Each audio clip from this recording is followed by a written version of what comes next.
Hello, everyone. Good morning, good afternoon, good evening, wherever you are, and welcome to our IIASA Public Webinar. This is our 5th event in a series that highlights the fantastic work that IIASA has to offer a public audience.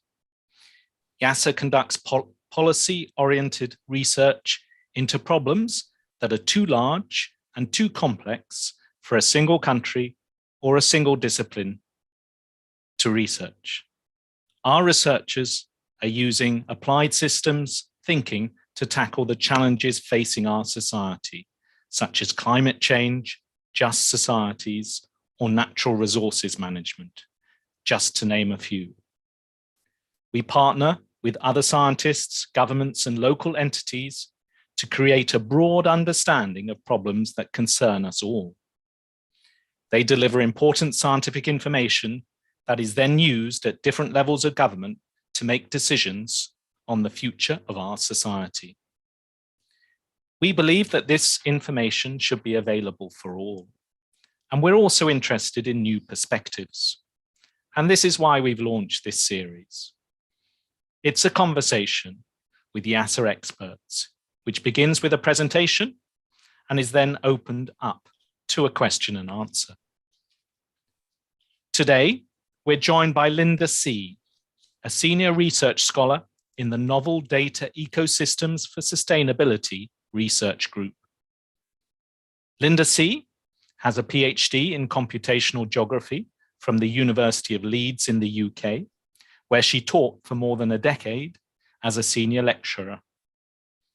She attended McMaster University and the University of Toronto, spent time at the Max Planck Institute for Atmospheric Sciences in Germany, as well as 4 years at the Food and Agricultural Organization of the United Nations in Rome. Linda's research interests include artificial intelligence,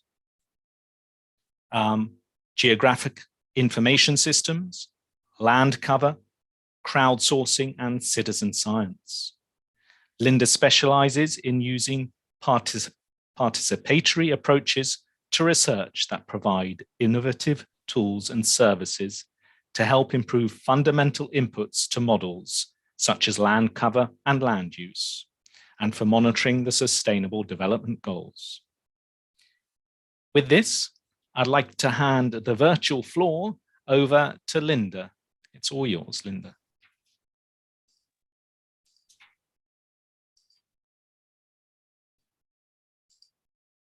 Okay, I hope you can see my screen. Okay, thank you very much. Yeah, I'd like to thank IIASA for inviting me to talk about the research that we're doing in citizen science at IIASA. So I'm going to start with thinking back to a few weeks. I was listening to the radio, and the DJs were trying to encourage the listeners to take part in something called the Great Backyard Bird Count. Okay, so it takes place every year. And the idea is that you just look outside the window, maybe into your garden or just outside, depending on where you are. And then you take note of the types of birds and the number of birds you see. And you do this for anywhere from 15 minutes to an hour. And then you can imagine if a lot of people participate in this, it's a lot of information about birds, and that can tell scientists, so conservationists, biologists, about the kinds of birds that are in decline, the species that are thriving, and it tells us about biodiversity. So this is just an example of citizens being involved in scientific research. So this particular initiative has been ongoing for around 25 years. Okay, so citizens have been involved in research for a while, but actually much longer than that.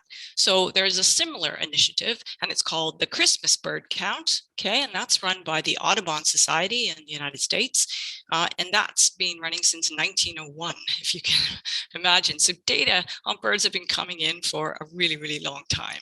Okay, but to be honest, citizen science has an even older history than that. So there's a lot of amateur scientists. I've just picked 2 to give you an example. So the fellow on the left, his name is Alfred Russel Wallace. And in the middle of the 1800s, he traveled to what is now Singapore and Malaysia and Indonesia, and he collected lots and lots of animals, insects, animals. And he basically, through empirical observation, came up with his own theory of natural selection. And he wrote regularly to Darwin, and they conversed together about his own theory, which of course we all know is natural selection. The fellow on the right, okay, so his name is Gregor Mendel. Yeah, he was an Austrian monk. This is the kind of person you might have studied in high school biology, because he's considered basically as the father of genetics, but he wasn't a trained scientist in biology. And he did many different experiments, but he's particularly well known for his breeding experiments of peas. And again, it was all about empirical observation. And he showed things like there are dominant traits and there are recessive traits, and really the start of genetics. So what I'm trying to say is that citizens have been involved in science for a very long time, even though citizen science is a much newer term.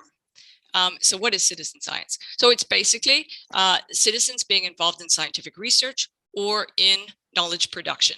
So I'd say the term has been around since the early 70s, but it's really being used much more. So you'll see it in the media, for example. So you may have heard of citizen science. But at the same time, there's lots of other terms for kind of the same thing, a little bit different. But basically at the heart of all these terms is the citizen. So involvement of citizens in some way, in tasks, for example. So another term there is crowdsourcing, which you may have heard of. So crowdsourcing is simply the outsourcing of tasks to the crowd. And it really comes from much more of a business domain. So a lot of these terms, I put them all there for you because they're coming out of different disciplines. So citizen science is really from ecology, biology, conservation science, crowdsourcing more out of business. VGI, that stands for volunteer geographic information. That's from the geographic domain. And really, I'm a geographer, so I'm really familiar with VGI. But an example of crowdsourcing you might have heard of is you might have remembered when Malaysian Airlines 370 crashed and 8 million people got involved at looking at very high resolution satellite imagery, trying to find the plane. Okay, so that's an example of crowdsourcing. An example of VGI that you may have heard of is OpenStreetMap. So OpenStreetMap is a collaborative mapping effort. Basically, a fellow called Steve Coast, he was tired of the fact that mapped data cost money. And so he said, okay, we'll just map the world, we'll do it for free, and we'll make the data freely available. So you may have heard of OpenStreetMap. And there are other terms. So why is citizen science suddenly come to the fore, even though citizens have been involved in science for a very long time? And I think that's partly because of technology. So now everyone has a mobile phone. A lot of citizen science applications are on mobile phones, and that just facilitates participation. Another reason might also be, and it's technologically driven, is what we call the democratization of satellite imagery. So I'm sure you might have used Google Maps for navigation or Google Earth, and you've seen these really nice satellite images of the Earth at very high resolution. So here we're talking 50 centimeters, 30 centimeters, so you can see individual trees, for example. Yeah. And so you might have used such an application. And the fact that those kinds of data are available just has made citizen science, crowdsourcing, all that sort of thing much easier. So here is an example of many citizen science initiatives. It's just the tip of the iceberg. If you go to SciStarter, I think one of the links will be put onto the main website for you to have a look at if you're interested. If you go there, it's basically an inventory of many, many different projects. So if you have an interest in birds or you have an interest in forests, you can find a project. It can be local. So maybe you can find something local where you go out and you volunteer. Okay, so SciStarter is a very nice example, and it contains many of these projects. Okay, but the one that I am going to talk about is in the center, GeoWiki. So this is the citizen science / crowdsourcing application that we have developed here at IIASA. But before I do that, I'm going to have to give you a little bit of context. So why did we get into citizen science? Okay, so it all has to do with land cover. So this is a global land cover map. Okay, and on the left are the categories. And if you look at it, the patterns are generally fine. So you can see the Amazon rainforest, South America. You can see the Saharan Desert.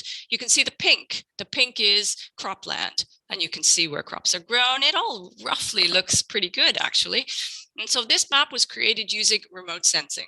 So remote sensing is, you have satellites, they orbit the Earth, they take pictures of the Earth, and then that information is turned into land cover.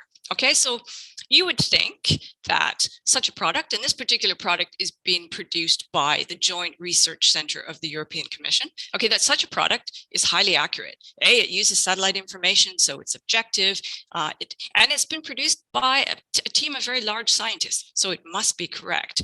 So I think it would be maybe a bit of a surprise if I told you, actually, it's wrong in some places. So the general patterns might be right, but it is actually wrong. And why is that important? Because land cover is one of the inputs that is used in modeling. So for example, it's used in climate modeling. It's used in the kind of integrated assessment models that we run here at IIASA, such as the economic land use models. So it's an important piece of information that really needs to be correct. But as I mentioned, it's wrong in places. Now, Dr. Stefan Fritz, who I work with here at IIASA, was actually one of the developers of this map back in 2000. And what he did was actually think, oh, okay, there's other products coming out. So that was not the only global land cover map produced. Yeah, there's been other maps produced by Americans, by the Chinese, by other European agencies. And if you put them on top of one another, you can see that they don't actually agree. Okay, so it doesn't matter about the words on the left. The only thing that matters here is the color. So whenever you see color, there is disagreement, fundamental disagreement between the products. I mean, literally a product that might say cropland versus forest. I mean, fundamental differences. Okay, so I'm going to show you what I mean more in a more detailed way by disagreement. Okay, on the far right is a little bit of that disagreement map. It's zoomed in, so it's a part of the United States. It's the state of Iowa, I think. And it really is the heartland of US agriculture. So it's the biggest producer of soya and maize. Okay, so we know there's cropland. Then GeoWiki was built a long time ago in order to be able to compare these different land cover maps that were produced in order that we could understand which ones were correct and which ones weren't in different locations. And therefore we could create a better product. Okay, so that was the original idea. And this is a screenshot from the old GeoWiki interface. Now, what you need to understand on the right is that land cover maps, you'll notice it's quite blocky. Okay, so land cover maps are created as a grid of pixels or grid cells, and each one has a value. So say cropland or forest or shrubland or something like that, okay? And what you see on the left is one of those pixels. So the big light blue box is a pixel from the GLC 2000, the product that I showed you originally, okay? That was created by the European Joint Research Center.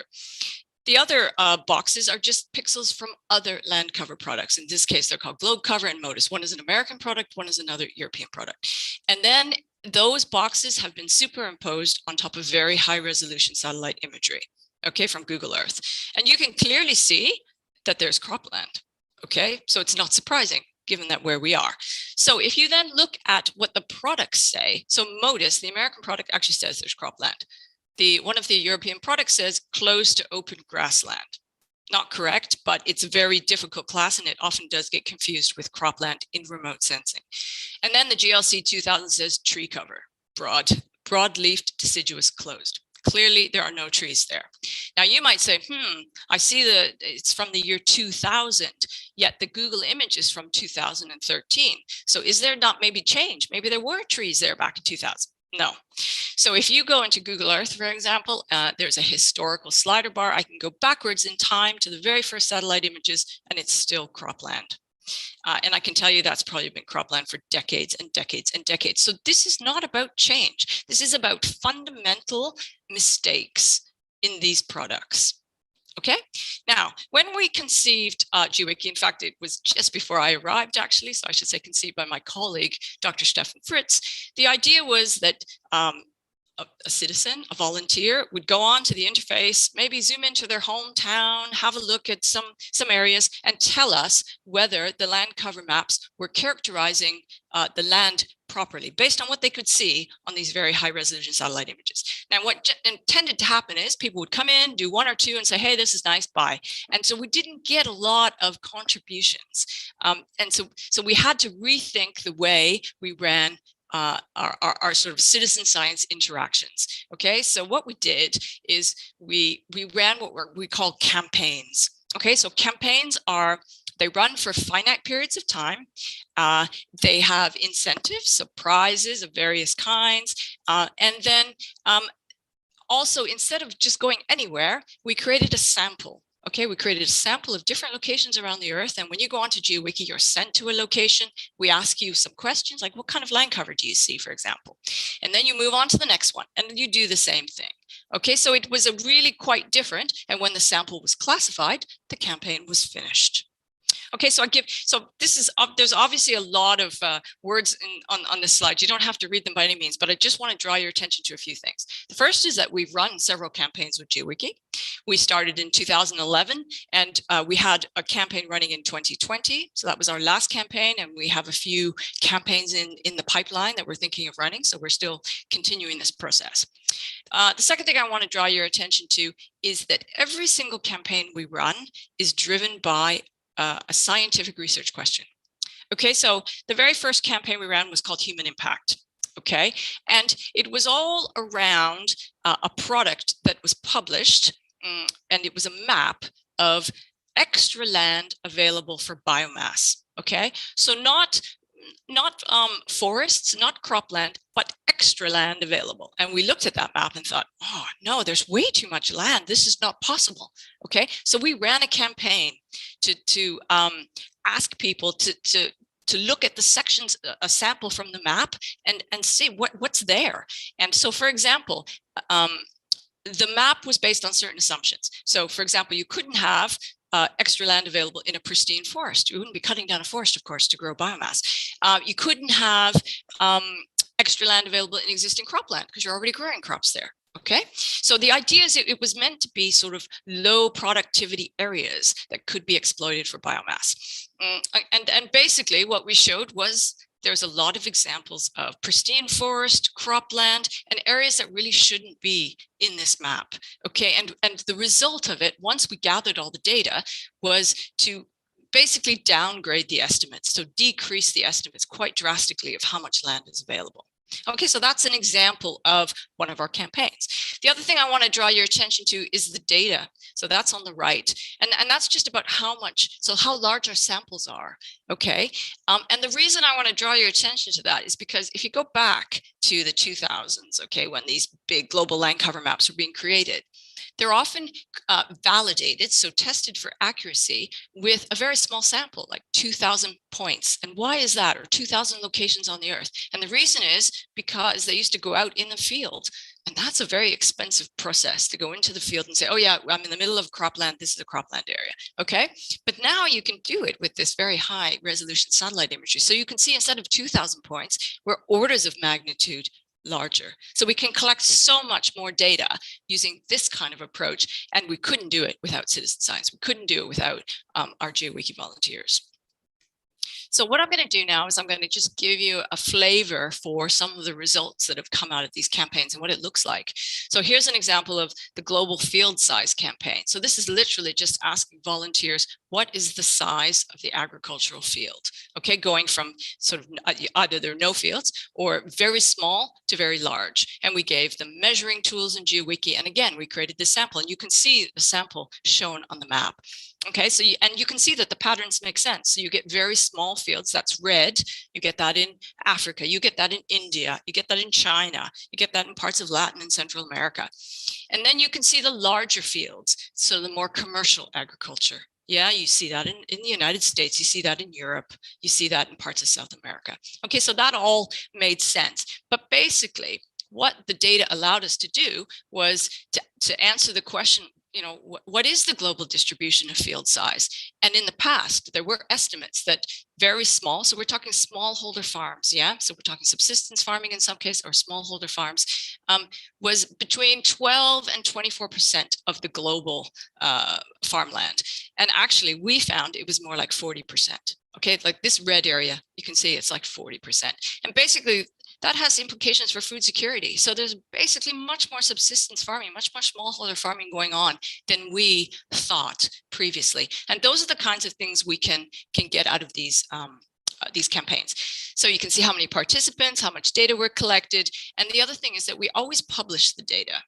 Okay, so in this case, it's in the IIASA repository, but we sometimes publish it in different repositories like Pangaea, Zenodo, so that the data are freely available for everybody to use for different purposes. And then we generally try to publish the results in a paper, and we include some of our citizen scientists, okay, as an incentive. I'll come back to that. Okay, another campaign that we ran was human impact on forests. So this was very interesting because it was driven by a gap. We don't have good knowledge of how forests are managed globally. We have maybe some individual maps, we have different categories that aren't harmonized, but we don't have a global picture. So that's why this campaign was run. So it's things like, can we find examples of intact forest? Yes, you can see that from satellite imagery. Can we see examples of plantations? Yes, because you see the trees are in straight rows. So it's easy to see many of these different kinds of forest management, or oil palm, very easy to see from satellite, high resolution satellite imagery. So we ran the campaign, collected the data. Again, you can see how many participants. It's not actually a huge amount of participation, but the people who do participate are very motivated, and they really contribute a lot to these campaigns, and how much data we collected. And then in this case, because this paper is still being published, the data were then, so this is like sort of point data, but the data were then actually put into a machine learning algorithm to produce what we call a wall-to-wall map of forest management. So we actually have the first global wall-to-wall map of forest management from this campaign, and really driven by citizen science. Now, this is a campaign that I ran. It's on global built-up surface. So what's that? Global built-up surface means urban areas, basically, but it's anywhere there's a building with a roof. Okay, so it's human settlements. It's trying to understand where people live. And the idea there was, there are many producers of these products. So you have JRC, this is this Joint Research Center of the European Commission. You have the German Aerospace Agency creating maps. You have other maps being created, but they're not really independently validated. So we don't know how good they are, is what I mean. They give us an accuracy figure, but we don't independently know how good they are. So we ran this campaign in order to have a completely independent validation data set. I was surprised, even with 61 people, we collected so much data over just 7 days, quite remarkable. And again, the data set is published, and now anybody can use that information to validate these maps. And that is actually our next step. And then finally, I wanted to talk about this one. This was the last campaign we ran on drivers of tropical forest loss. So this was really looking at whether we could identify things like roads, mining, commercial agriculture in areas of deforestation. Okay, so using information from the Global Forest Change or Global Forest Watch on deforestation layers, which have been produced by Matt Hansen and his group at Maryland, we overlaid this in GeoWiki and said, where you see deforestation, try to see if you can tell us what's the main driver.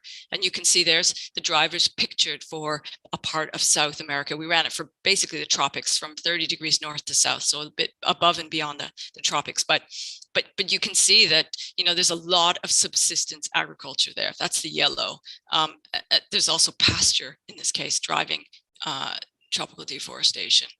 Okay, and again, the data have been published and the results will appear. So that I hope has given you a flavor for some of the campaigns and the kind of data that we collect. And then I thought I might just quickly go over some of the research questions that we've been able to answer with this data through citizen science. So I talked about the first two already. But the third one was some research. So we used the information from that last slide I just showed you on the drivers of tropical deforestation. Okay, and we asked the question, what are the main drivers in protected areas by continent. Now, technically, you should think there's no deforestation in protected areas, but we know in reality that that's actually not the case. And so we looked at whether we could see what the main drivers were. And they were not so unsurprising: subsistence agriculture, oil palm, commercial agriculture, etc. But we were able to quantify using this very high resolution data set for the first time. So some of these other questions here are more about citizen science, and they're not so much focused anymore on an individual research question as such. What I mean is, so the fourth one is about methods. How can we fuse data from citizen science, okay, with lots of these products produced by remote sensing to produce a better individual product at the end? We call that hybrid or data fusion. You might have heard of those terms, but we take a lot of existing products and we see where they agree, basically. And then we use some of the crowdsourced data to say, yeah, actually it is forest there.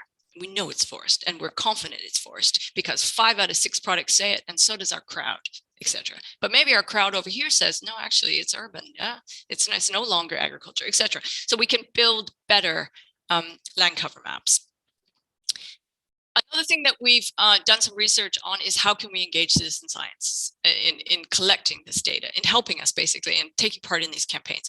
And so I mentioned co-authorship. So what we do is we do have prizes, we have some Amazon vouchers just to give a bit of incentive to take part, but we also, based on a combination of quantity, so it's not just about how much you push the button and do our classifications, it's how good you are. So it's a combination of quantity and quality, okay? And then you go on a leaderboard, and the top X, so it changed from campaign to campaign, the top X people became co-authors in our papers.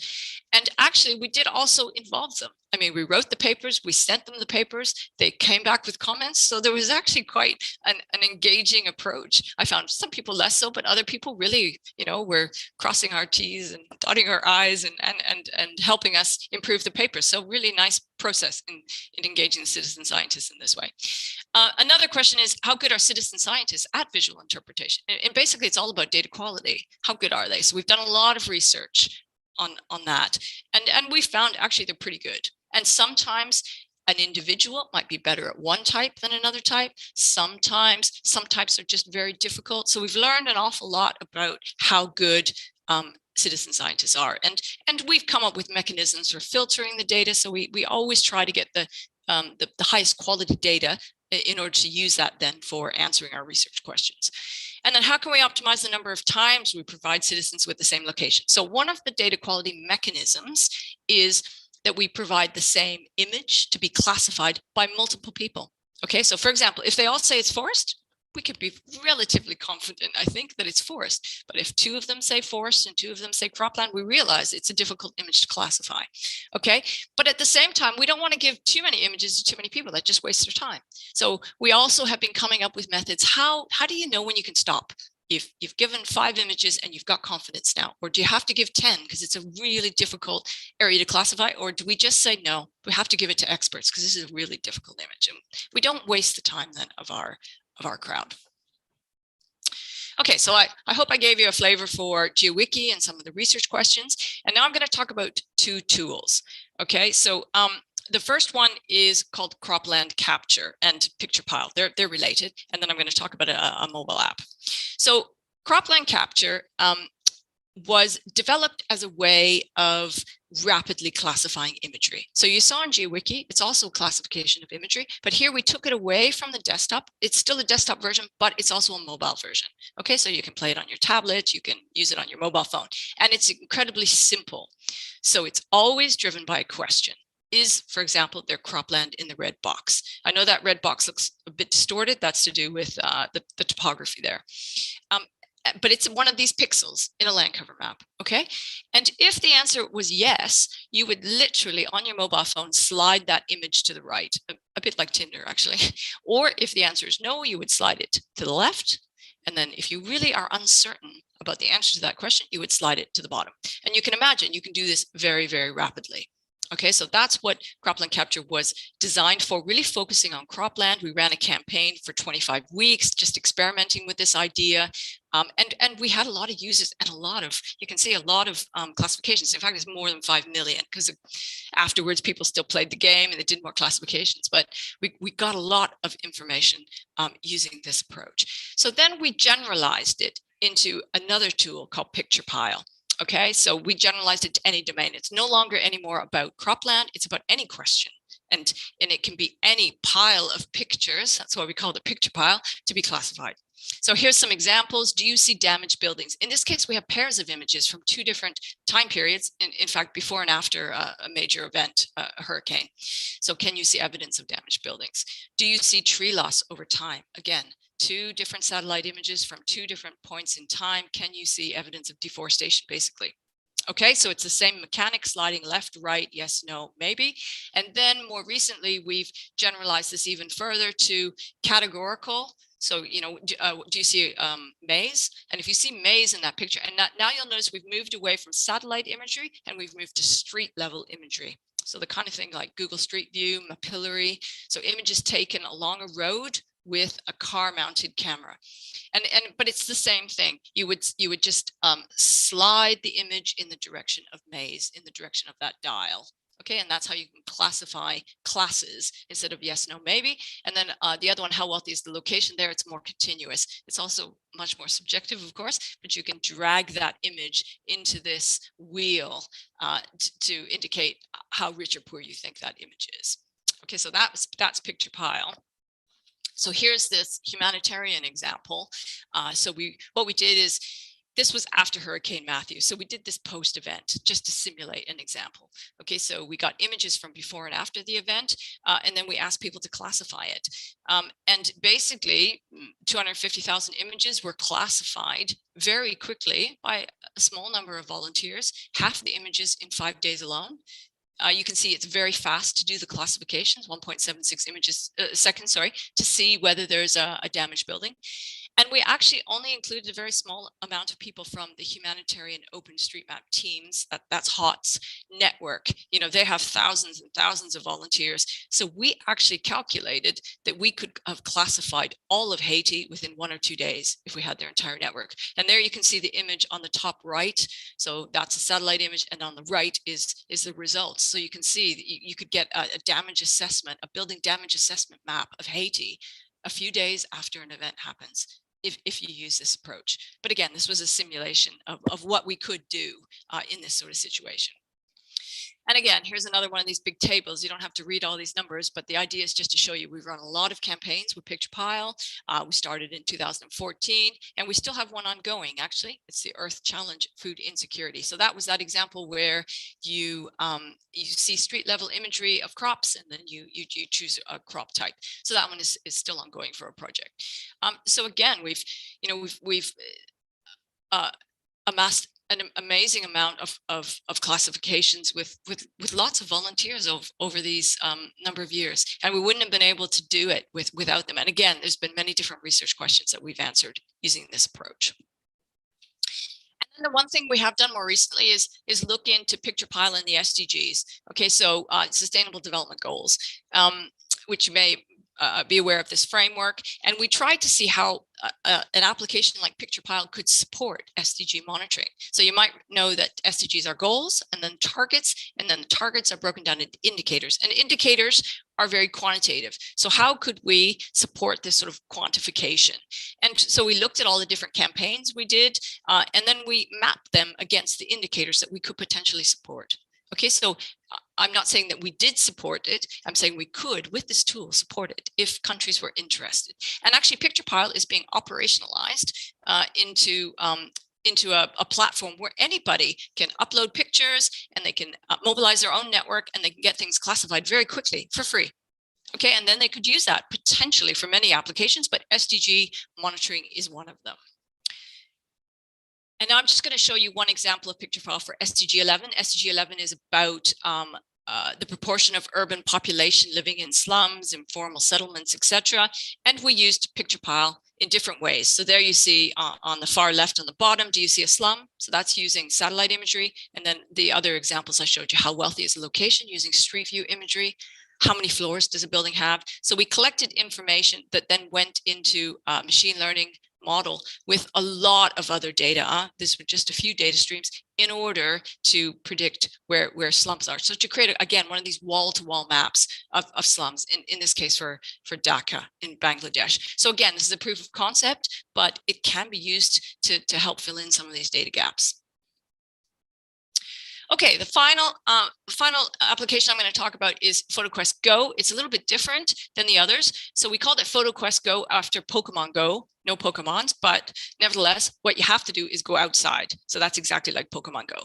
And the idea is you have to fill in these quests. So you see a map and you see locations. So the difference here is we don't want you to go anywhere. We want you to go to very specific locations, okay? And when you get there, you fill out the quest. And the quest is taking photographs in 4 different directions, taking a photograph of the location, and classifying the land cover and the land use. Okay, so this gives us this kind of ground truth, this field data I was talking about, the very expensive stuff actually, but it's an example of an app that would collect that kind of information.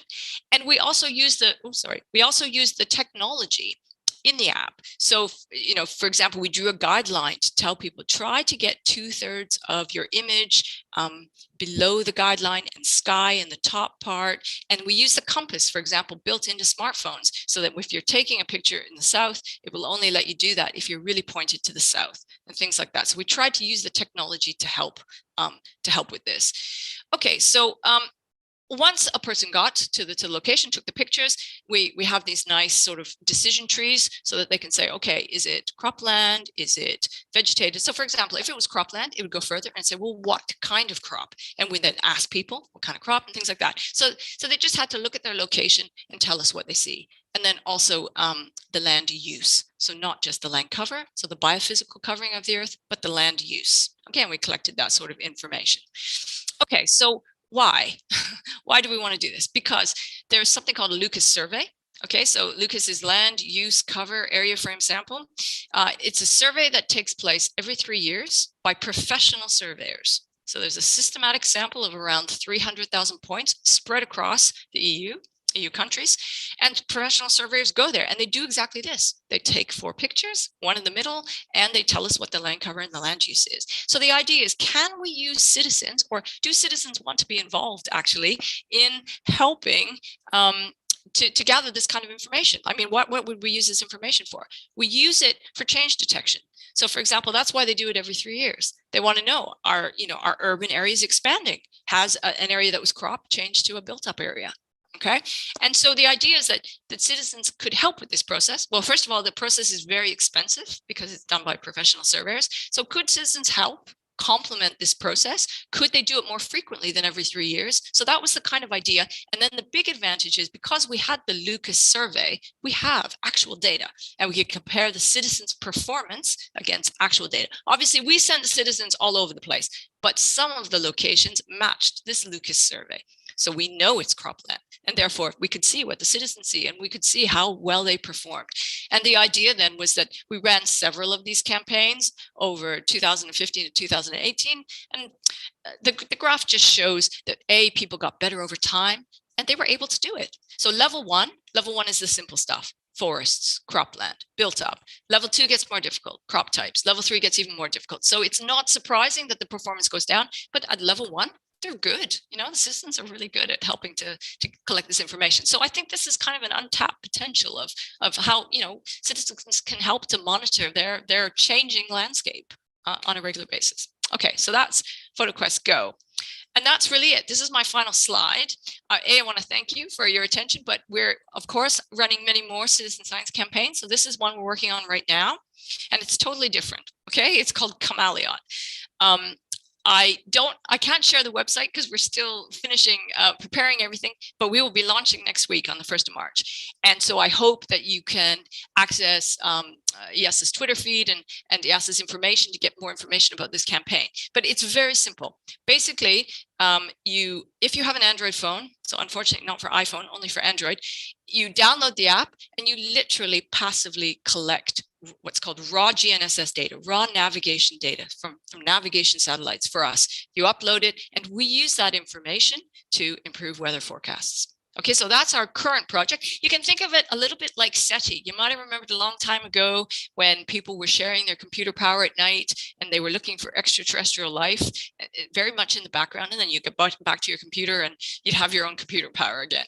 It's the same sort of thing. We just would ask people to put the phone on a windowsill at night, so when it's not really doing anything, collect some data for us, and then maybe we would be able to improve weather forecasts.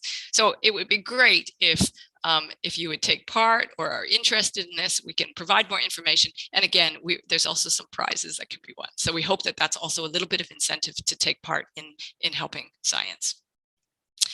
Okay, so that's it, I think, for me. Thank you very much for your time. And please follow us to get more news and any info from our media channels. And of course, I'd be happy to answer any questions. Okay.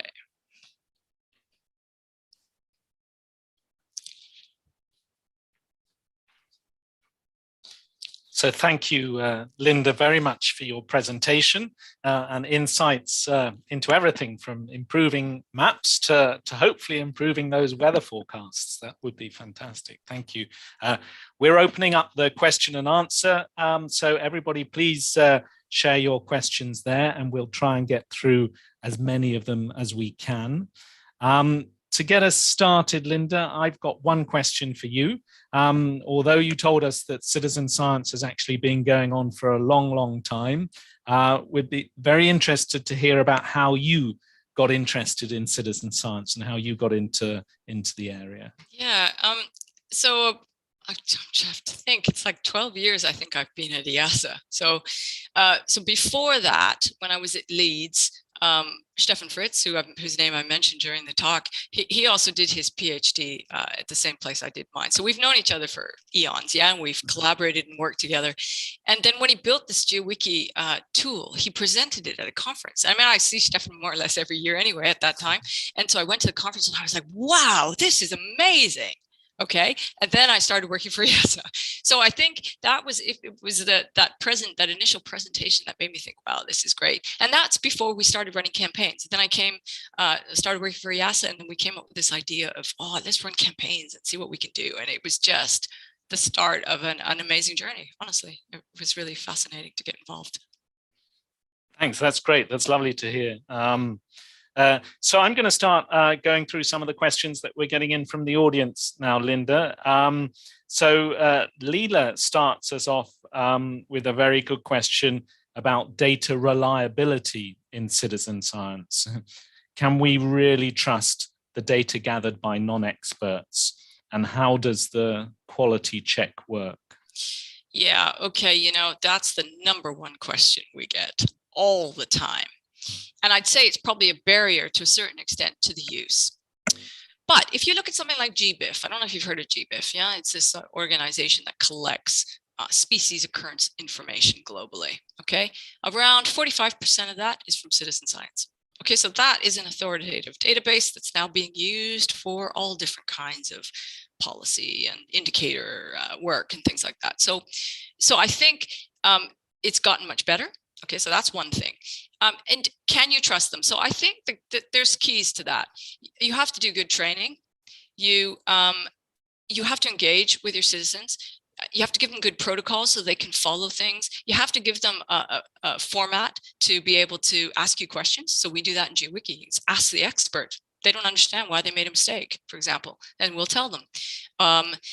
So there are a lot of ways to ensure the quality sort of as a campaign is running. And then post-campaign, there's also a lot of mechanisms, you know, so for example, one of the things I mentioned is that we send more than one person to the same location. So then we get multiple answers. We get a frequency distribution, and that tells us something about the confidence. And there's a lot of techniques, Bayesian techniques for putting all that together so that you can be confident in your data.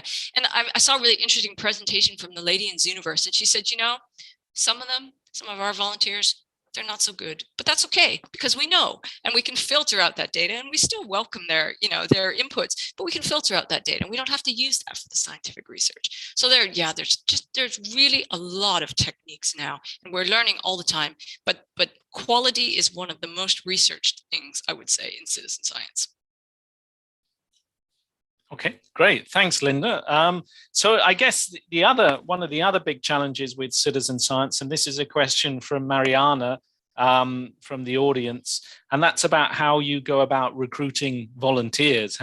Because presumably the more volunteers you get, the better. How do you reach them or advertise? How do you convince them to take part? It's tricky. So we have an existing network who's always keen, always emailing us saying, when is the next campaign? So that's good. We have kind of this reliable set. We have a newsletter, so we keep everyone informed about what's going on, and we always let people know when campaigns are coming. Press releases work incredibly well. I mean, they tend to have a big sort of, you get a big influx of people and then kind of a drop, but that's actually quite normal. But that is an effective tool. And I would say, yeah, I mean, just lots of like sending mails around, word of mouth. I mean, it's not an easy process, but once you get, I think, a little bit of momentum, then people start talking to each other and they go, hey, there's that app, you should try it. So if you can just kind of get that momentum going, I think that's helpful. But saying that, you saw that some of our numbers are not huge. I mean, maybe if you have 100 people or 60 people contributing, you can actually still build this amazing data set. So, so we're not necessarily trying to get the massive numbers. But one year with Cropland Capture, we had the National Public Radio in the United States pick up this kind of campaign, and suddenly the numbers skyrocketed. So definitely the effect of media is interesting, really, really interesting. Oh, that's good. That's great to know. So following up on this, Maggie from our US community asks a bit more about how you find the citizens. I think we heard a lot from you about the use of mobile apps, but she suggests you sometimes engage with schools or yeah, recruit volunteers. And do you see this as an opportunity for teachers to also use this for teaching about land use and science? No, absolutely. I mean, you might have heard of this GLOBE initiative. I don't know if you have, but it's kind of from the States. I think it's actually from Al Gore originally, but it's all over the world now. And so they have a GLOBE app, and you can use it in your curriculum, for example. So there is, I mean, that's really targeted at schools, GLOBE, and it's now a global initiative, although it started off in the States. So I think there is a lot of this stuff being used. Yeah, it's more about time. That sounds terrible, but it would be great to write really good resources to go with everything. But we're often funded by projects, and we're moving from project to project, and it's just about lack of resources. But you're right. I mean, we could do much more with engaging with schools. For sure, and of course we would welcome any schools who want to engage with us, for sure. Okay, good.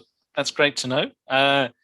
So diving a little bit deeper into your research results, you show the use of citizen science approach to understand deforestation. And Jordan asks about your results. What seem to be the key drivers of deforestation? Okay, so I have to think about this for a second, but let me think. So we did this okay, so there's two things. So we've got this deforestation map, which right now I think we still need to improve, in the sense that we've done what I would call some sort of crude GIS to create a global map. And it's not surprising. So you see the oil palm, you see the subsistence farming. It depends where. So Africa, for example, is one where you see a lot of subsistence farming driving, a bit of mining in South America. So you see the things that you expect, but you see them spatially, if you see what I mean. So we have much more.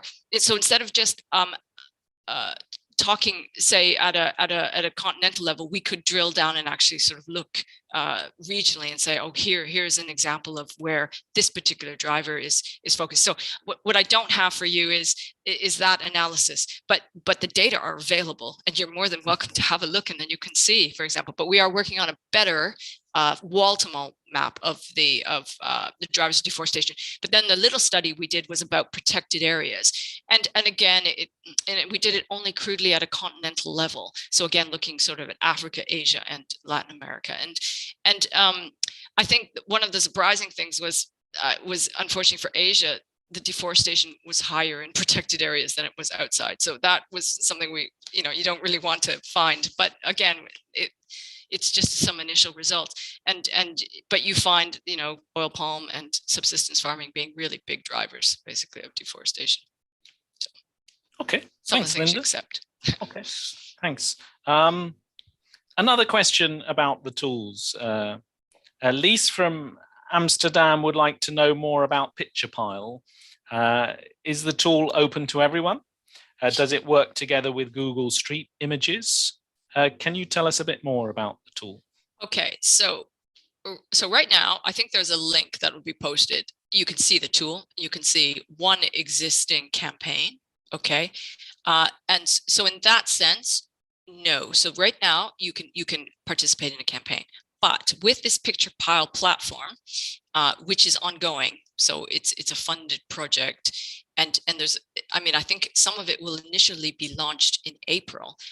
I think at that stage, you might already be able to create your own piles, okay, and set up the application completely independent from IIASA and run it. That said, this is the way it works. It's free if you provide us with your data.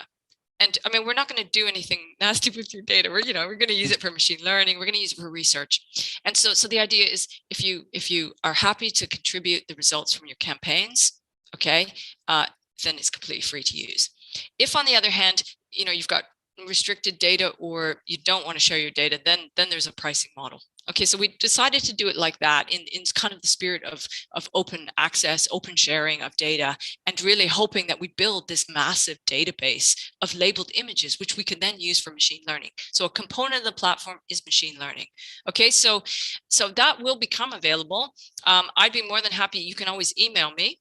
And I can give you more details of when things will become available, or if you have a pile that you're particularly interested in having classified, because we do work with organizations and classify their piles. So we're happy to do that, but really we're heading towards that. Here you can do it yourself. And we hope that's going to be really ready by the summer, but in April, there should be something available to already begin this process. I hope that answers the question. Yeah, that's great to know. Thanks, thanks, Linda.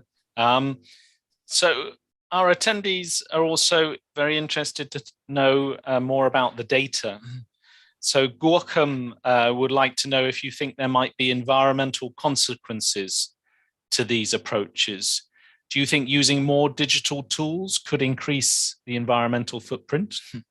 Is there any research looking at the cost benefits of citizen science for the environment? That's a nice question. Actually, there's been cost benefit, but not like that.